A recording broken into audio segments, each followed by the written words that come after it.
ونصلی علی رسولہ الکریم اما بعد فاعوذ باللہ السمیع العلیم من الشیطان الرجیم بسم اللہ الرحمن الرحیم سورۃ الحجر آیت نمبر 72 پہلے بابانی ترجمہ لعمرک آپ کی زندگی کی قسم انہم بے شک وہ لفی سکرتہم یقیناً اپنی مستی یعنی گمراہی میں یامہون سرگرداں تھے۔ آیت نمبر 73 فَأَخَذَتْهُمُ الصَّيْحَةُ پس آ پکڑا ان کو ایک چیخ نے مشرکین جب کہ وہ سورج نکلنے کے وقت میں داخل ہونے والے تھے۔ آیت نمبر 74 فَجَعَلْنَا پھر الٹ کر دیا ہم نے عالیہا اس بستی کے اوپر والے حصے کو سافلہا اس کے نیچے کا حصہ وَأَمْطَرْنَا اور ہم نے برسائے علیہم ان پر حجارۃ من سجیل پتھر کھنگر کی قسم سے۔ آیت نمبر 75 ان فی ذالک بلا شبہ اس میں لآیۃ للمتوسمین البتہ نشانیاں ہیں گہری نظر سے غور و فکر کرنے والوں کے لیے۔ آیت نمبر 76 وَإِنَّهَا اور بے شک وہ یعنی بستیاں لَبِسَبِیلٍ مقیم البتہ ایسے رستے پر ہیں جو اب تک موجود ہیں۔ آیت نمبر 77 انا بلا شبہ فی ذالک اس میں اس واقعے میں لآیۃ للمؤمنین البتہ بڑی نشانی ہے مومنوں کے لیے۔ اب با محاورہ ترجمہ اور اس کی تشریح۔ آیت نمبر 72 لَعَمْرُکَ إِنَّهُمْ لَفِي سَکرتِهِمْ یَعْمَہُونَ اے نبی اکرم صلی اللہ علیہ وسلم آپ کی عمر کی قسم بے شک وہ اپنی مستی یعنی گمراہی میں بھٹک رہے تھے۔ اللہ رب العزت نبی اکرم صلی اللہ علیہ وسلم سے خطاب فرما کر ان کی زندگی کی قسم کھا رہے ہیں جس سے آپ کا شرف و فضل واضح ہے، تاہم کسی اور کے لیے اللہ رب العزت کے سوا کسی اور کی قسم کھانا جائز نہیں ہے۔ البتہ اللہ تو حاکم مطلق ہے، وہ جس کی چاہے قسم کھائے۔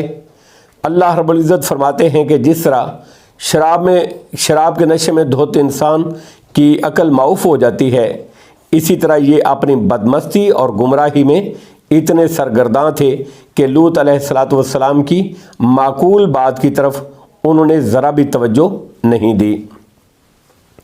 آیت نمبر 73 فَأَخَذَتْهُمُ الصَّيْحَةُ مُشْرِكِينَ پھر سورج نکلتے ان کو ایک چنگاڑ نے آ پکڑا۔ یہ ایک چنگاڑ نے جب کہ سورج طلوع ہو رہا تھا ان کا خاتمہ کر دیا گیا۔ بعض کہتے ہیں کہ یہ زوردار آواز حضرت جبرائیل علیہ السلام کی تھی۔ آیت نمبر 74 فَجَعَلْنَا عَلِيَهَا سَافِلَهَا پھر ہم نے اس بستی کے اوپر والے حصے کو وَأَمْطَرْنَا عَلَيْهِمْ حِجَارَةً مِّن سِجِّیل پھر ہم نے اس بستی کے اوپر والے حصے کو اس کے نیچے والا حصہ کر دیا۔ کہا جاتا ہے کہ ان کی بستیوں کو زمین سے اٹھا کر آسمان تک لے جایا گیا اور وہاں سے ان کو الٹا کر کے زمین پر پھینک دیا گیا۔ اس طرح اوپر والا حصہ نیچے اور نچلا حصہ اوپر کر کے تہ و بالا کر دیا گیا، اور یہ بھی کہا جاتا ہے کہ اس سے مراد محض اس بستی کا چھتوں سمیت زمین بوس ہو جانا ہے۔ علیہم حجارۃ من سجیل اور ان پر کھنگر کی پتھر ہم نے برسائے۔ کھنگر جو اینٹیں بعض اوقات ہوتی ہیں کھنگر کی قسم کے پتھر ہم نے برسائے۔ اس کے بعد ان پر کھنگر قسم کے مخصوص پتھر برسائے گئے۔ اس طرح 3 قسم کے عذابوں سے ان کو دوچار کر کے نشان عبرت کر دیا گیا۔ آیت نمبر 75 ان فی ذالک لآیۃ للمتوسمین بے شک اس میں گہری نظر سے غور و فکر کرنے والوں کے لیے نشانیاں موجود ہیں۔ گہری نظر سے جائزہ لینے اور غور و فکر کرنے والوں کو متوسمین کہا جاتا ہے۔ متوسمین کے لیے اس واقعے میں عبرت کے پہلو اور نشانیاں ہیں۔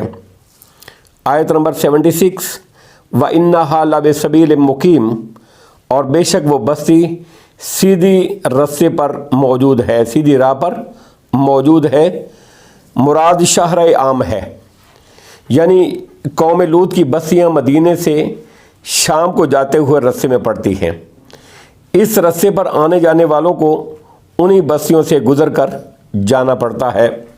آیت نمبر 77 ان فی ذالک لآیۃ للمؤمنین، اور بے شک اس میں مومنوں کے لیے یقیناً نشانیاں ہیں۔ واللہ عالم بالصواب، وآخر دعوانا ان الحمد للہ رب العالمین۔